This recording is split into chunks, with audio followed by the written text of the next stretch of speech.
작은 일에 충성하기. 시작. 작은 일에 충성하기. 우리 한번 같이 합심해서 잠깐만 기도했으면 좋겠다 싶은 것이요. 이상하게 오늘 예배가 좀 이렇게 쭉 처진 것 같은 느낌 안 듭니까? 그리고 저 신디사이저를 이번 주에 바꿨더니 아마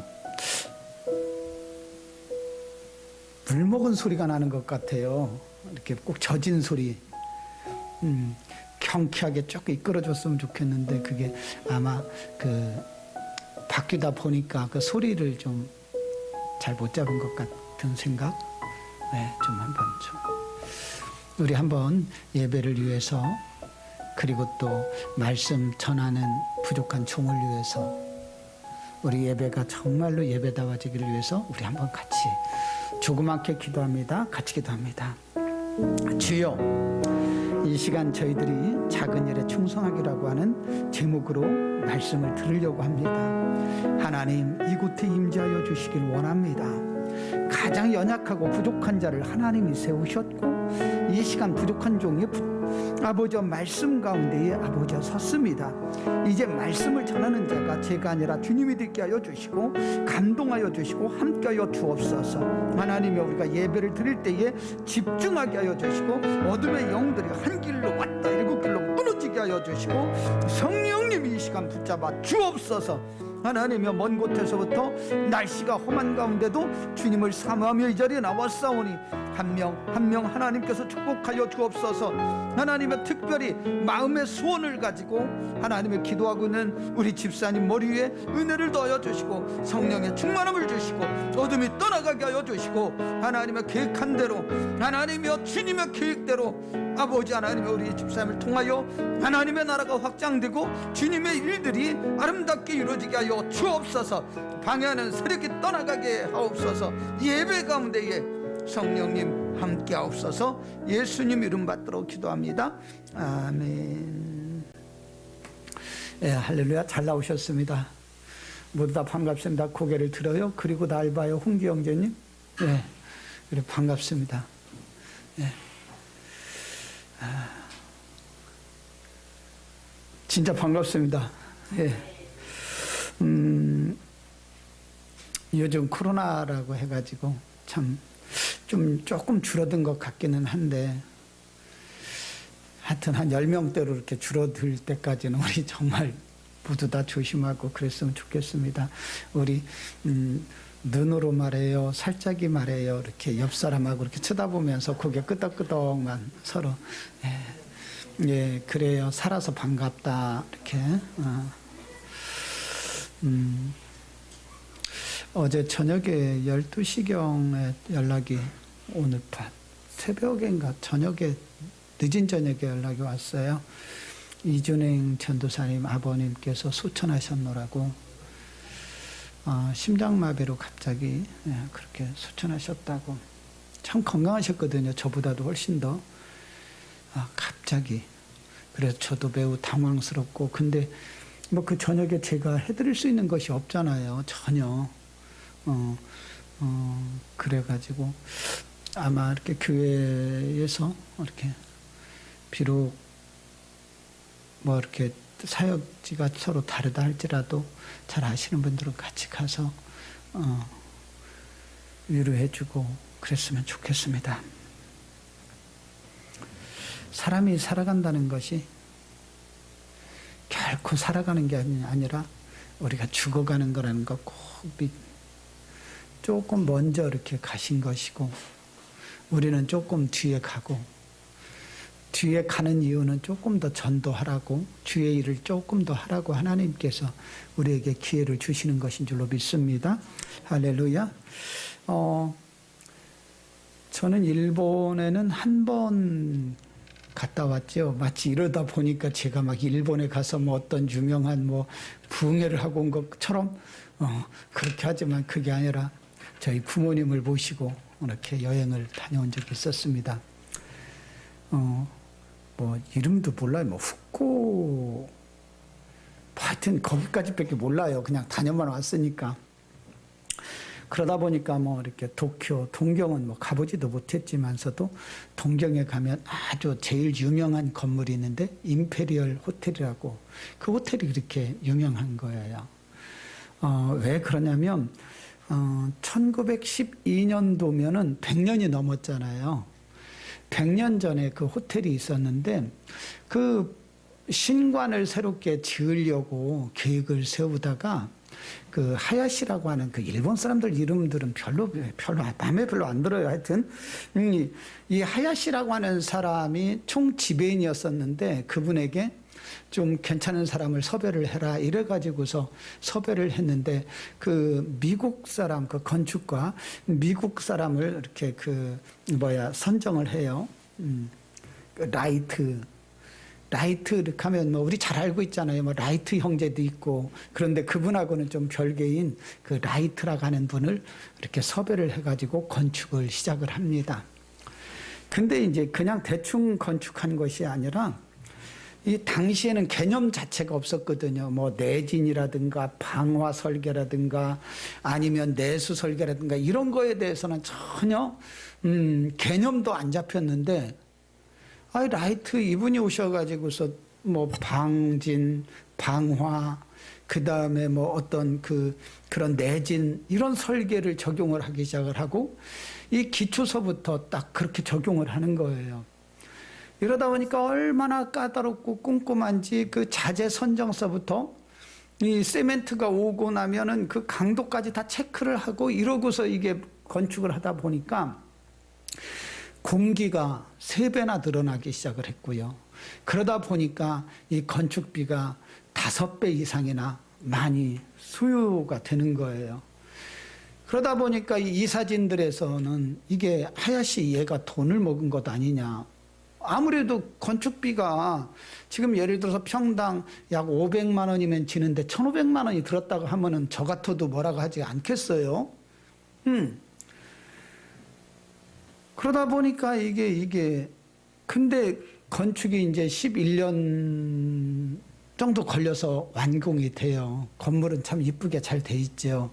근데 이미 하야시는 잘렸고 그 라이트 그분도 이제 가진 욕은 다 먹고 근근하게 이제 완공이 돼 있죠. 그러고 나서 그 해에 우리들이 알고 있는 관동 대지진이 일어나는 거예요. 그 리터 규모 약 8 정도의 그 당시에는 이 리터 규모 8 정도는 상상을 할 수 없었던 그 규모인데 그 지진이 조신해 지금 지진이 일어나서 죽는다니까요 사람들. 아유 참 큰일 뻔네. 이게 10만 명 이상이 그냥 죽어버려요. 묻혀서 죽고 그러고 죽고요. 그리고 이 가옥들이 약 46만 채가 무너져 버려요. 그러니까 완전 폭탄 맞은 것처럼 완전히 도쿄 시내가 그냥 다 무너져 버린 거죠. 근데 유일하게 우뚝 서 있는 건물이 있는데 그것이 임페리얼 호텔입니다. 그렇게 사람들이 욕을 하고 그랬는데 아이러니컬하게도고요. 다 관공서가 무너지다 보니까 이 임페리얼 호텔이 구호 본부로 사용을 하고요. 그 뒤로 또 이제 2차 세계대전이 있었지 않습니까? 또 폭격이 있었잖아요. 미군의 폭격. 그런 가운데도 우뚝하게 그 본 건물이 세워져 있고 그리고 2009년도 그러니까 얼마 전에 리모델링을 거쳐서 지금도 정말 참 잘 사용하고 있는 건물이 임페리얼 건물이라고 그럽니다. 제가 왜 갑자기 이 건축에 대해서 잘 알지도 못하는 지식을 가지고 여러분들에게 말씀을 드리냐면 그 일본에서는 이 기본이 중요하다, 기초가 중요하다라는 설명을 할 때는 임페리얼 건물을 예로 들어서 거의 다 말한다고 그래요. 그 정도로 그 기초가 잘 돼 있는 건물이었던 거죠. 제가 이제 계속 이제 여러분들에게 지금 며칠이에요? 그 12월 첫째 주서부터 계속 다윗의 이야기를 쭉 하고 있습니다. 너 하나님의 사람아 1편, 2편 했고 그 다음에 듣는 것과 보는 것이 중요합니다라고 하는 말씀 드렸고요. 골리앗 이기기, 그 다음에 내 자신을 이기기, 그리고 지금 오늘 작은 일에 충성하기. 뭐 이렇게 지금 시리즈로 해서 계속 그러면 지난주 것을 다시 설명하지 않아도 될 정도로 이렇게 들어만 보면 이렇게 쭉 줄거리를 알고 있으니까 쭉 끝나고 나면 다윗에 대해서 한 편의 어떤 시리즈가 남지 않겠는가라고 생각을 하거든요. 근데 제가 계속 여러분들에게 부탁하고 있는 것이 어떤 막 영적인 깊이를 지금 다루고 있는 것이 전혀 아닙니다. 아주 쉬운 거예요. 너무너무 쉬운데요. 우리가 신앙생활하면서 하나님의 자녀라면 이건 기본이에요. 뭐 우리가 목숨을 버려서 죽기까지 막 이런 걸 요구하는 게 아니고요. 그냥 당연하게 하나님의 자녀로서 어떻게 살아가야 될 것이냐, 어떤 마음가짐으로 해야 될 것이냐, 어떤 믿음을 가져야 될 것이냐, 이런 것들, 그 기본에 대해서 지금 여러분들에게 말씀을 드리고 있어요. 그렇기 때문에 제가 드리고 있는 이 말씀들은 건축으로 말하면 임페리얼 호텔의 그 기초처럼 중요한 것을 말씀을 드리고 있다는 것, 여러분들이 공감이 됐으면 좋겠습니다. 많은 사람들이 다윗 이러면 위대한 어떤 업적들을 이야기합니다. 골리앗과의 싸움에서 이겼다, 아니면은 이렇게 초대의 그 왕이 되었다, 그리고서 전 나라를 통일했다, 여러 가지로 이런 위대한 일들에 대해서 기억을 하고 있는 거예요. 그러나 다윗의 특징은 그런 위대한 일에 있지 않고서도요, 다윗의 특징은 작은 일에, 아주 조그만 일에 충성했던 것으로서 다윗을 설명할 수가 있습니다. 아주 조그만한 일에 충성했던 사람이에요. 하루하루를 성실하게 자기에게 주어진 그 일만큼은 완벽하게 이루려고 노력했던 사람이 바로 다윗이었음을 여러분들이 꼭 기억해 나가기를 주의 이름으로 축복합니다. 이런 작은 일들이 또 모여서 다윗을 다윗답게 만들었고 결국 이스라엘의 왕이 될 수 있었다는 거예요. 그러다 보니까 하나님께서도 다윗을 인정하는 거예요. 이 적은 일에 그 양 한 마리의 생명을 걸고 지켜나가는 이 다윗을 보고 그 나라를 맡기시는 거예요. 그리고 백성 한 사람 한 사람을 위해서 생명을 바칠 줄 아는 위대한 성군으로서 이미 하나님께서는 다윗을 보신 줄로 믿습니다. 그가 이렇게 생명을 걸고 지켜온 작은 일들에 대한 그 성실성은 다윗을 다윗되게 했다는 거예요. 저는 여러분들이 정말로 특별히 예수를 믿는, 예수님을 사랑하는 여러분들은 이게 삶 가운데에서 주인이 보느냐 안 보느냐, 사장이 있느냐 없느냐, 손님이 있느냐 없느냐를 떠나서 어떤 상황에도 성실하기를 주의 이름으로 축복합니다.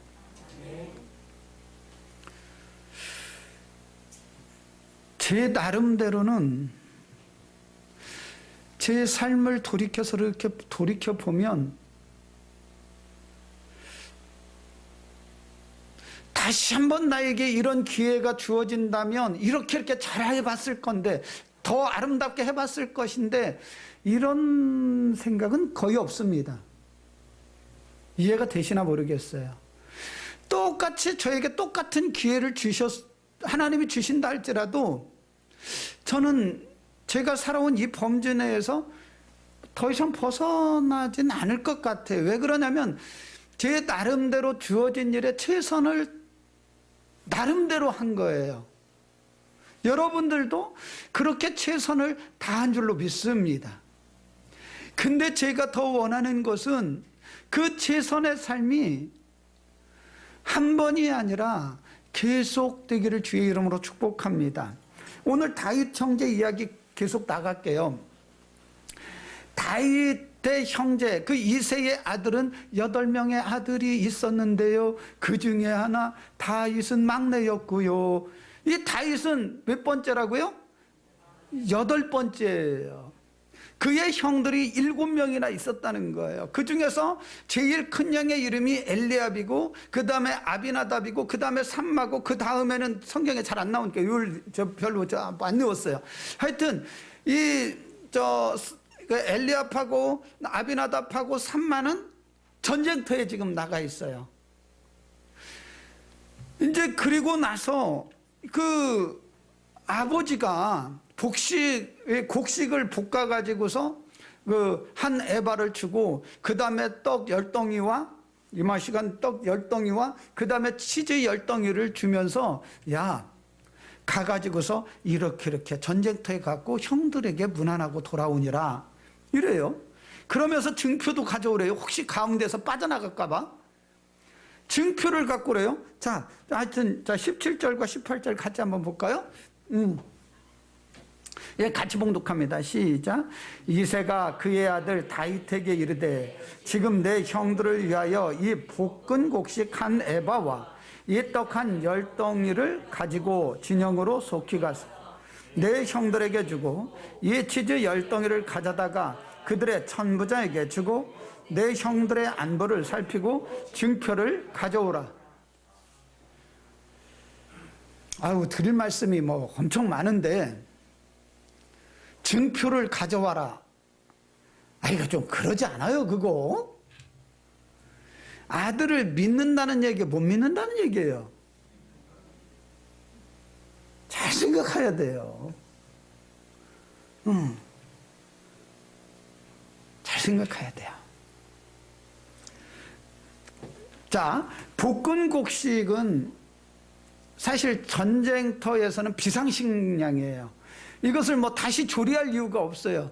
전쟁을 하면서 이렇게 그냥 꺼내 먹어가면서 그냥, 그래서 2차 세계대전 때도 이런 그 말린 고기와 이런 그 볶은 것을 가지고 다니면서 먹었다가는 기록이 있습니다. 그리고 또한 떡도 그렇고 치즈도 그렇고, 이 치즈도 많이 그냥 이렇게 잘 보관하면 좀 가는 거고요. 떡은 그 당 바로 해서 먹어야 되는 거고요. 이 이스라엘 사람들이 자주 먹는 음식 중에 하나입니다. 그런데 중요한 것은요, 아버지가 준비한 그 음식이 얼마나 크다고 생각하세요? 몇 킬로 정도 된다고 생각하세요?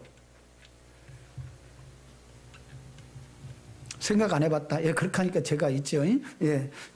한 에바는 키로수로 약 22kg 정도 돼요. 예. 그리고 떡 10덩이 뭐 이렇게 되면은 그것도 제법 되지 않겠어요? 그 10개가 아니라 10덩이예요. 치즈도 예를 들어서 이렇게 덴마크 치즈는 막 그렇게 만들던데 얼마나 큰지는 모르겠어요. 여튼 치즈 10덩이와 떡 10덩이면 합쳐서 최소한 잡아도 제가 계산할 때는 30kg는 될 것 같아요. 그것도 큰 사람도 아닌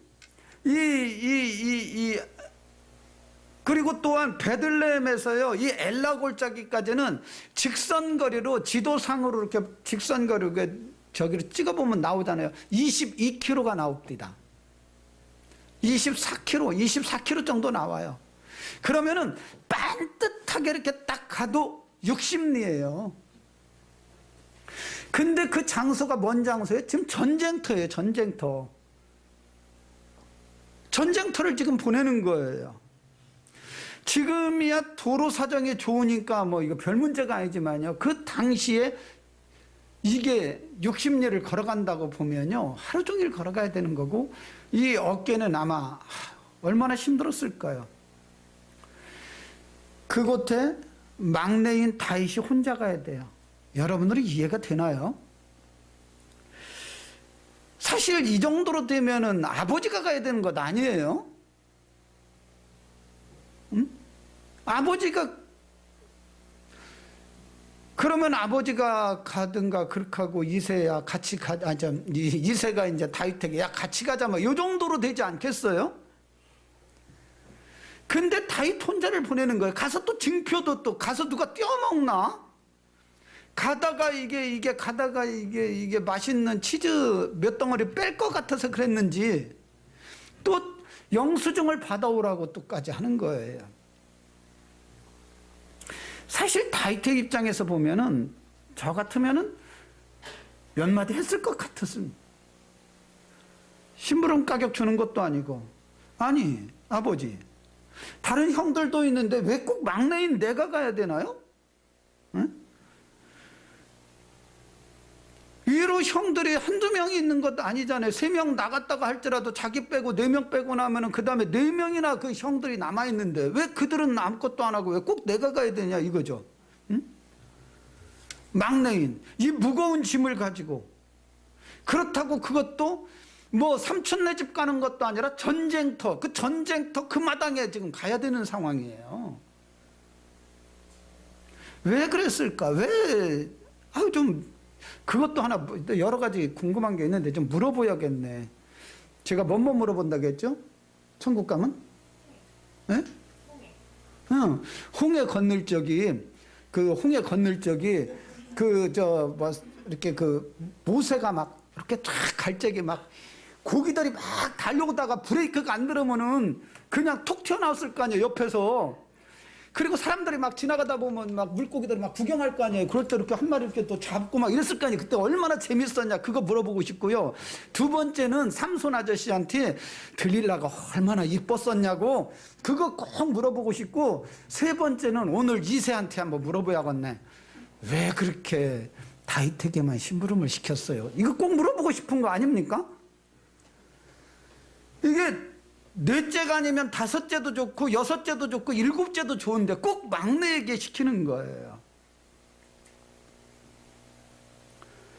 참 추론한다는 것 자체가 이거 매우 어려운데요. 교회에서 제가 이렇게 자주 일을 시키는 분들이 있습니다. 제가 어떤 일을 안 시키는 분들은 왜 안 시키는지 여러분들이 잘 아셨으면 좋겠어요. 제일 먼저 일을 제가 잘 시키는 사람은 뭐냐면, 자원해서 내가 하겠습니다 이런 분들이 있으면 엄청 고마워요. 정말 감사해요. 자원해서 제가 이건 제가 하지요. 정말 감사하죠. 그런 분들은 막 내내 하십시오 그러지거든요. 두 번째로 그러지 않으면은 제가 이렇게 부탁을 하면 아무 수 없이 그러면 제가 이렇게 섬기겠습니다. 또 이렇게 또 순종하는 분들을 또 제가 또 자주 이렇게 시키게 되고요. 그 다음에 세 번째는 부탁을 하면요 완벽하게 하시는 분이 있어요.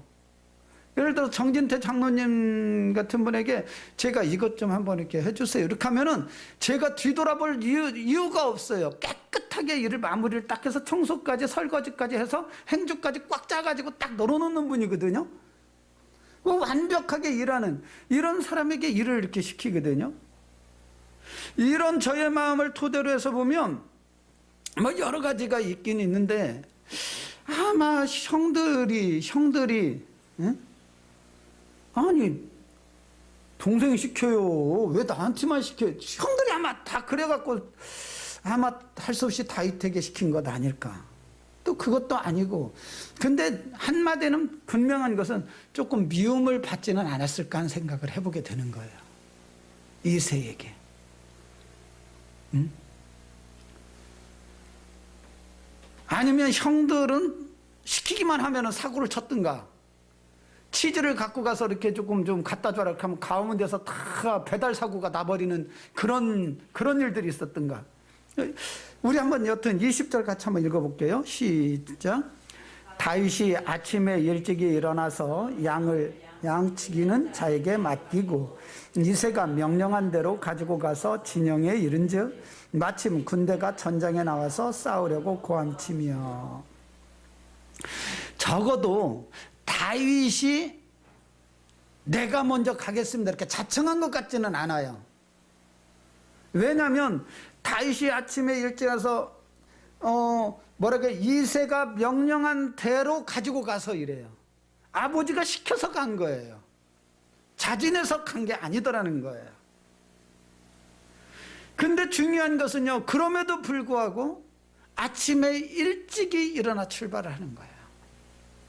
자기에게 일단 명령이 떨어지니까요, 그건 정말로 이 아브라함이 이삭과 함께 모리아산으로 번제로 드리러 가듯이 아침 일찍이 일어나서 누구에게 말하지 아니하고 그 명령을 받은 대로 그냥 순종하고 가는 거예요.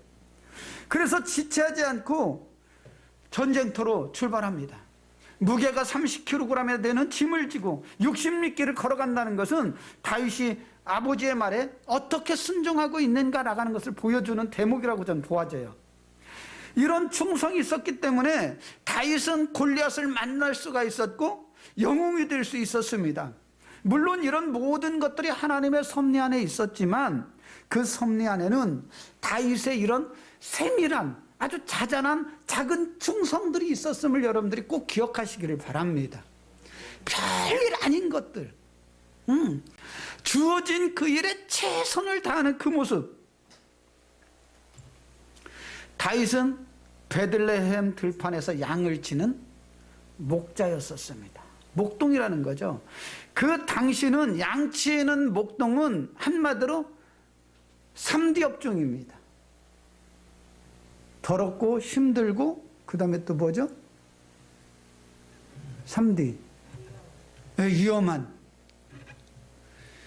그 양들 틈에서 이렇게 자다 보니까요, 뭐 이게 씻을 수가 있겠어요? 뭐 하겠어요? 얼마나 더럽고. 그리고 또 이 성경에 나오듯이 곰도 나오고 사자도 나오는 그런 그 위험한, 그리고 쉴 수도 없는 그런 일이었던 거죠.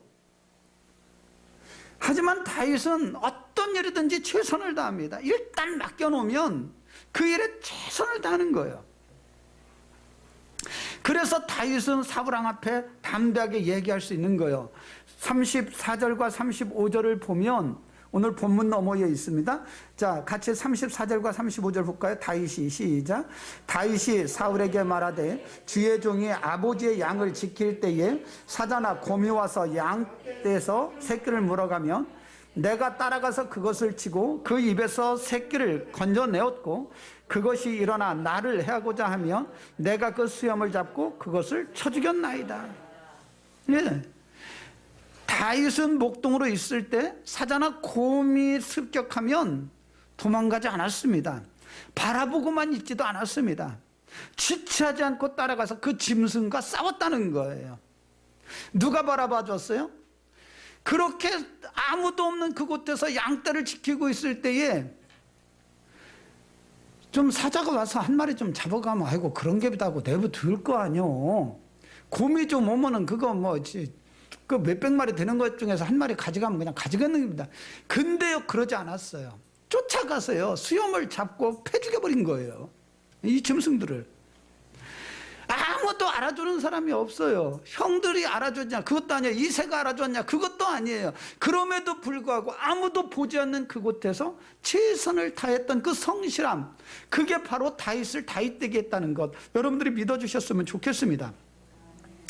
사무엘상 16장 보면은 사무엘 선지자가 이새의 집에 방문합니다. 그리고 왕이 될 사람에게 기름을 부으려고 그 형들을, 이새의 아들들을 앞으로 지나가게 하죠. 7명이 지나가는데 이 중에 왕감이 없다고 그래요. 그래서 지금 사무엘이 묻습니다. 네 아들들이 이들밖에 없느냐라고 질문을 할 때에 이새가 대답하죠. 16장 11절을 보면 이새가 말합니다. 아직 막내가 남았는데 그는 양을 치는 자입니다. 직업이 양치는 자라는 거예요. 그는 양치기에 적합한 사람이라는 거예요. 진짜 우리끼리 얘기하지만 그 형제 아닌가요? 근데도 그렇게 이 막내 다윗은 철저하게 외면당하는, 참 저거시기한 그런 부분이 있었던 거죠. 형들은 집에서 왕이 되느냐 안 되느냐라는 어떤 그런 면접 시험을 보고 있는데 똑같이 면접을 볼 수 있는 권한이 있는 사람인데도 불구하고 그는 양이나 치는 사람이었던 거예요. 알아주지 않아도, 하다못해 나를 낳아준 부모님이 나를 알아주지 않아도 다윗은 성실했던 거예요. 그 성실함이 다윗을 다윗되게 했어요. 저는 여러분들이 하나님의 자녀로서 성실하기를 주의 이름으로 축복합니다. 꼭 교회 일은 물론이거니와 여러분들이 어떤 직장에서든지 어떤 일을 감당하든지 가정에서도 그러고요. 성실하기를 주의 이름으로 축복합니다. 우리 옆 사람에게 야 성실해야 되겠다. 시작. 네. 하나님은요 작은 일에 충성된 자를 찾으시는데요. 하나님은 다윗이 골리앗을 물리치고 골리앗의 모가지를 딱 칠 때에 아 쟤는 임금이 돼야겠다 이렇게 작정하지 않으셨어요. 아주 작은 일에 충성할 때에 그 양을 치는 그 모습을 보고 다윗을 왕으로 점 찍어줬어요.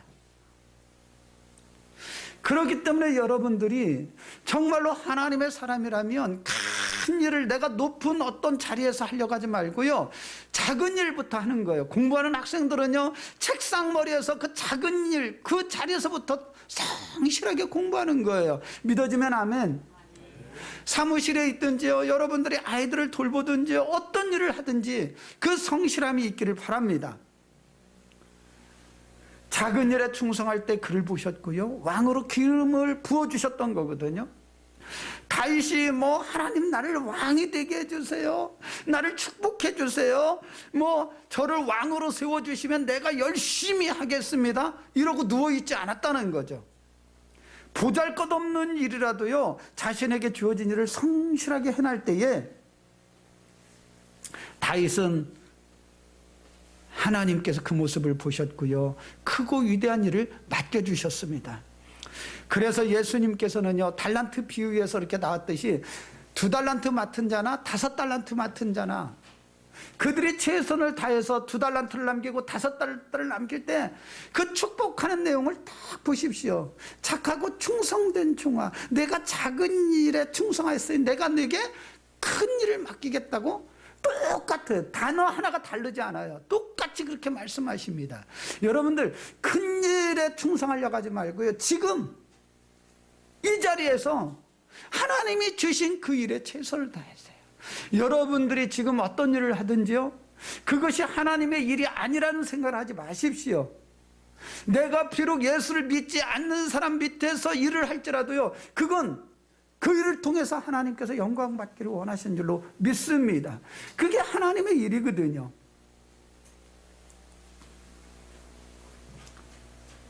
지금 이 순간에 최선을 다하고 내 삶 속에서 충성을 다하자는 거예요. 성실해야 됩니다. 마음을 쏟아야 합니다. 적은 일하고 무시하지 말자는 거예요. 세상의 모든 것들을 가만히 생각해 보면요. 아주 작은 것들부터 시작해요. 백사장, 예? 백사장? 작은 알갱이, 그 몰에서부터 그것들이 모여가지고 백사장이 되는 거예요. 아주 넓은 들판?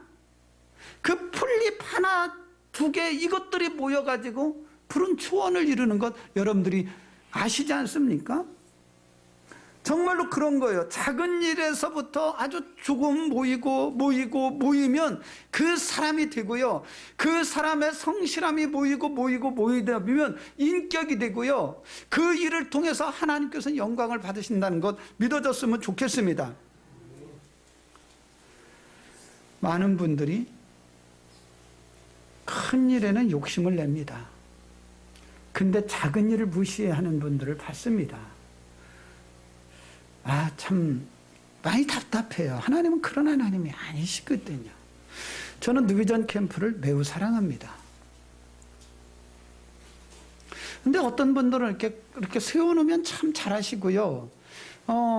다른 일들은 그러지 않는 분들이 가끔 있어요. 헬퍼팀은 정말 드러나지 않아요. 뒤에서 막 일하고 삽 갖고 다니고 겨울에는 땅 파야 되고 그래요. 그러다 보니까 지원을 덜 해요. 근데 또 희한하게 또 싱어팀도 또 지원을 안 해요, 잘. 근데 여튼 보면요. 이게 어떤 부서든지 정말로 나에게 주어진 일에 최선을 다하는 분들을 보게 되거든요. 또 그런 분들이 뉴비전 캠프에 정말 많아요. 저는 반드시 가고 있는 이 방법이 옳다고 저는 확신하고 있습니다. 큰 일, 먼저 하려고 하지 말고요. 작은 일부터 성실했으면 좋겠습니다. 다윗은 골리앗과 비교하면 비교 자체가 안 돼요. 스펙도 안 됩니다. 예. 이 사람은 막 60전 60승이면 다윗은 일전 경험도 없는 거예요. 비교 자체가 될 수 없어요. 그러나 분명한 것은 다윗이 골리앗을 이겼습니다. 왜냐하면 골리앗은 작은 것이라고 무시해버린 거예요. 저희 쬐깐한 놈이 저거 아유 패배의 원인이 거기 있는 거예요. 작은 거라고 무시를 한 거예요. 근데 다윗은요 아주 적은 일에 최선을 다했어요. 그러니 게임이 될 수 있겠습니까? 세상의 눈으로 보면 골리앗이 100% 이긴다고 하겠죠. 근데 믿음의 눈으로 보면 다윗이 이기는 것은 당연합니다. 여러분들 작은 일, 작은 것에 집중했으면 좋겠어요. 몸이 조금 이상이 있으면요 그 이상한 것에 집중해야 되거든요. 그거 무시하면 안 되는 거거든요. 이제 말씀을 마치겠습니다.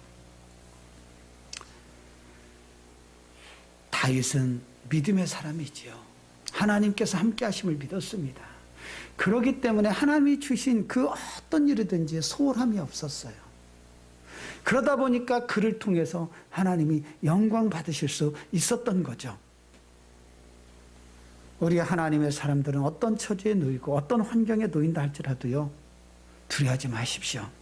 다윗과 같이 하나님의 편에 서 있는다면 우리는 반드시 승리하게 됩니다. 그 대신 정말로 적은 일, 아주 사소하게 만나는 한 사람 한 사람 소중하게 여기시고요. 성실한 여러분들 되기를 주의 이름으로 축복합니다. 기도하겠습니다. 우리 한번 조용하게